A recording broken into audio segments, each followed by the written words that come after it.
Vous écoutez Radio Taïwan International et c'est l'heure des musées.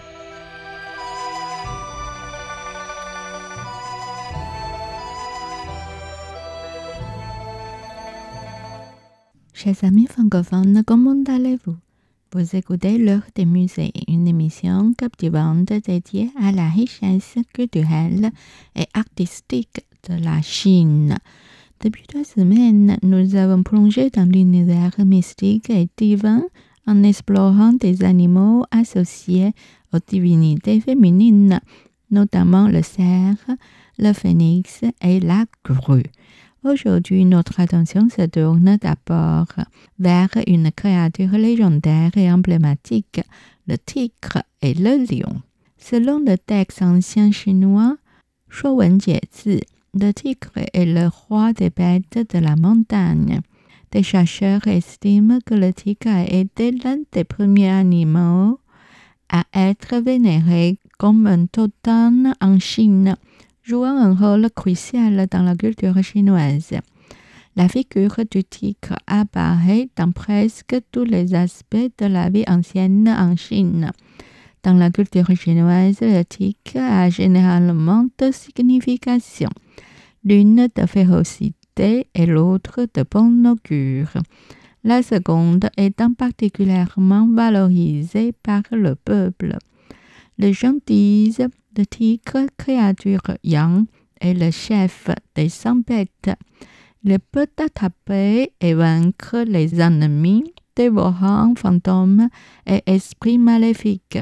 Cela signifie que ce prédateur peut chasser les fantômes, les mauvais esprits ayant peur du tigre, ce qui explique pourquoi les Chinois utilisent souvent l'image du tigre pour éloigner les mauvais esprits et prévenir les désastres. Les Chinois admirent la force surhumaine du tigre et le considèrent comme un symbole de protection, de chance, de guérison, de chasteté, de bienveillance et de force yang. Quant au lion, selon les documents historiques, les Chinois ont vu des lions pour la première fois sous la dynastie des Han occidentaux. Il existe même encore des sculptures de lions datant de la dynastie des Han orientaux devant des tombes. Avec la propagation du bouddhisme vers l'Est, l'imagination et la signification symbolique du lion ont été grandement valorisées, devenant courantes dans l'architecture, le mobilier et la décoration des objets à travers les dynasties. La signification symbolique du lion reste liée à la protection contre les mauvais esprits et à l'apport de bonne fortune. Voici un exemple. Merci de vous référer à l'image 1. Une immortelle féminine. Dans le taoïsme, de nombreux immortels dont les biographies sont enregistrées dans des ouvrages tels que les biographies rassemblées des immortels taoïstes et les annales des immortels taoïstes féminines occupent une place importante. Dans cette peinture, une immortelle féminine est assise sur un tapis de jonc, tenant un pinceau dans la main, prête à écrire un texte sacré taoïste sur les feuilles de palmier posées devant elle. Derrière elle, un panier en bambou rempli de champignons et de fleurs est attaché à une houe. À ses côtés, un lion et un tigre reposent paisiblement, révélant que son pouvoir spirituel est assez grand pour dompter ces animaux sauvages. Après le tigre et le lion, ces 2 animaux féroces, le poisson s'associe souvent également avec nos chères dames. Voici 3 exemples. Image de 1 et de 2. Guan Yin du panier à poissons. On raconte qu'il y avait autrefois une belle jeune fille qui vendait des poissons dans un panier. Ayant de nombreux prétendants, elle déclara qu'elle épouserait l'homme qui pourrait mémoriser durant une nuit le chapitre de la porte universelle.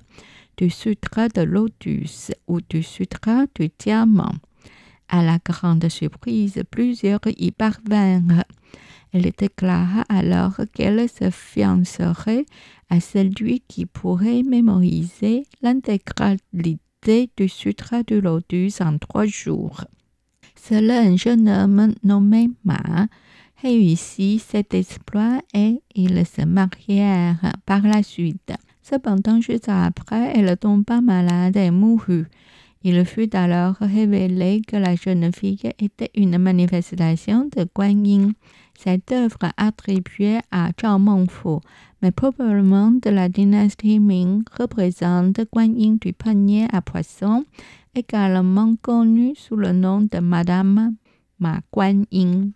Après Guan Yin du panier à poissons, voici 2 exemples de poissons spécifiques, une carpe et un poisson rouge. Au fil de l'histoire, les Chinois ont attribué à la carpe de multiples connotations et symboles culturels. Par exemple, la carpe qui saute par-dessus la porte du dragon est une métaphore pour aller à contre-courant et chercher à progresser, signifiant également qu'on peut obtenir un grand succès en remportant une sélection ou en étant promu à un poste officiel. Selon un ancien livre à la Renaissance du fils de Confucius, le duc Zhao de Lu lui envoya une grande cape pour le féliciter. Confucius prit cela comme un bon présage et nomma son fils Kong Li. Voici un exemple illustrant le lien entre la cape et les dames. Veuillez vous référer aux images 3.1 à 3.3. Bol décoré de dames de cour dans un jardin en bleu sous couverte. Ce bol présente un décor complexe de dames de cour dans un jardin réalisé en bleu sous couverte. Au centre du bol, des motifs de pin, de bambou et de prunier sont accompagnés de lingzhi, le champignon spirituel, et de pierres de lac. La paroi intérieure est sobre, sans motif, tandis que la paroi extérieure illustre des dames de cour tenant des éventails et discutant dans un pavillon. À l'extérieur, un enfant tenant un livre monte les marches vers le pavillon, tandis que 2 autres dames de cour conversent devant une autre maison.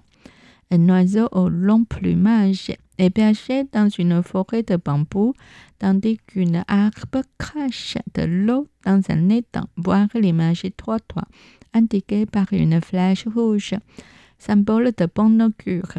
Le pied du bol est orné d'une frise de motifs en labyrinthe avec 6 lignes en bleu autour des bords intérieurs et extérieurs.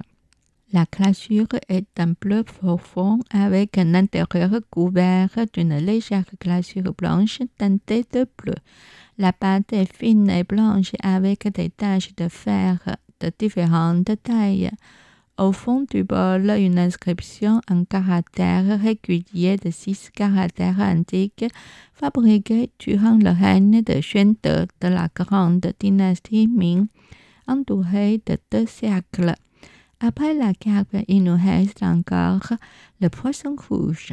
Le poisson rouge est un poisson d'ornement originaire de Chine, une variante colorée du poisson-chat sauvage, souvent appelé le poisson d'or en chinois. Il est considéré comme un cadeau idéal pour le mariage, symbolisant l'harmonie entre les mots or et surplus. Le poisson rouge incarne également une harmonie entre les mots or et jade, tous 2 symboles de richesse. Voici un exemple. Merci de vous référer à l'image 4. Épingle à cheveux en alliage d'argent et de cuivre décorée de fées et de fleurs. Cette épingle à cheveux est en alliage d'argent et de cuivre. La base de la tête de l'épingle est ornée de motifs de papillons. 3 fées sont représentées au-dessus, reliées par des ressorts à des décorations de poissons dorés et de fleurs. La partie inférieure est composée de 2 tiges simples et rondes.